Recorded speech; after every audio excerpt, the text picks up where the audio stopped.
Mom? Yes, dear. Where do babies come from? Ask your father. Dad, where do babies come from? Cut! So we've all been wondering it.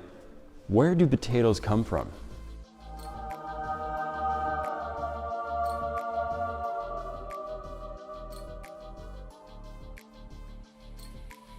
Farming in America as a whole is a $165 billion industry per year.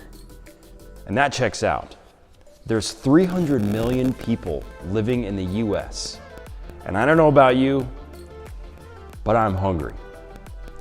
An average American eats a pound of potatoes every 3 days, fueling the agriculture industries in states like Washington, Wisconsin, Oregon, and of course, Idaho.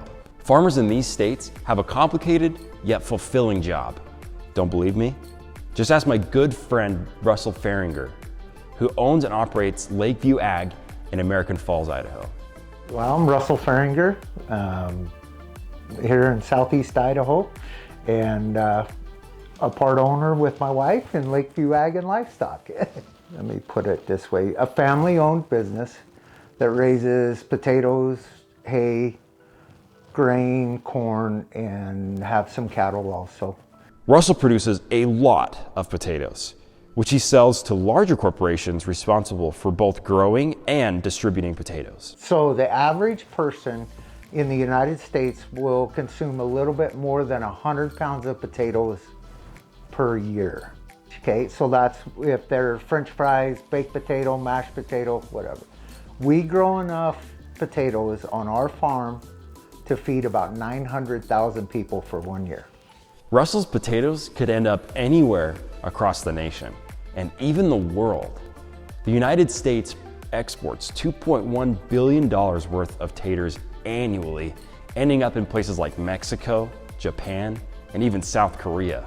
That's a lot of money, but that doesn't necessarily mean farming taters is an automatic way to get rich. Farmers face a lot of opposition, and in recent decades, the industry has changed as a whole. We've asked another friend of ours, Dr. Ryan Larsen, to explain. Yeah, I'm Dr. Ryan Larsen, Associate Professor, Extension Economist for Utah State University.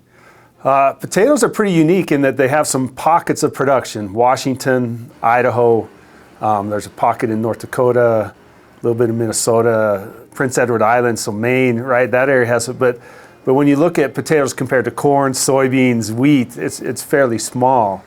But for these areas, for Idaho, for Washington, it's a huge deal. You go into southern Idaho, potatoes are the driver in those areas. So as a consumer, we all love French fries, right? The fast food industry continues to grow, and so does the demand for potatoes, right? So we all are affected. That's what I was thinking. You're fine, just jump on them like you own them. Okay, so see this right here? Yeah. So there's nothing wrong with these, they do that. But they're rotten is what it is, and that's why we push air through, is to dry these out so that like this one doesn't get rotten. Yeah. Yeah, so where I grew up, everybody raised potatoes. There were small potato farmers everywhere, right? All my buddies were potato farmers, our neighbors were all potato farmers. Everybody had a small farm. And over time, it wasn't economically feasible to maintain those small farms. And so what we saw is the small farmer went out because they couldn't handle some of the price risk. Just potatoes are so risky when compared to any other crop. They're a high risk, high reward type crop, right? So there's a lot of risk going in, but if prices are good, you're gonna make a lot of money. Unfortunately, there's usually a few years in between where you don't make a lot of money, and it's just how do I survive those years, and we just couldn't do it. In 2022, there were 21,000 potato farming corporations in the United States. That includes conglomerates as well as small family farms. There's been a strong decline in that number for many years now, as larger farms buy up smaller farms to grow and stay afloat. Large buyers like McDonald's, which purchase 3.4 billion pounds of potatoes annually to make French fries, don't want to arrange shipments from thousands of growers. They want as little connections as possible. This simplification moves down the chain. To sell to big clients, farmers either had to sell to middlemen or become big themselves. For farmers like Russell, it meant one thing: grow or die. So that's the hardest part, is just our food safety. But labor, making sure that people are out there, it's hard work. There's a lot of hard work, a lot of long hours, and not everybody likes that, and it's inconsistent hours, and that's a challenge for us. You just don't see a lot of small farms anymore. And it's just economies of scale, right? It's just, if you want to survive in today's ag world, you got to be big. And some people are against that. Some people, and in my opinion, as an economist, I say that's just the way it is, right? I'd love to be farming, but we were not big enough to survive. As we explored Lakeview Ag with Russell, it became clear that potato farming is an exhaustive, year-long endeavor that takes a lot of work. The stress of growing crops is weighty, but Russell made it clear that being a farmer is a net positive.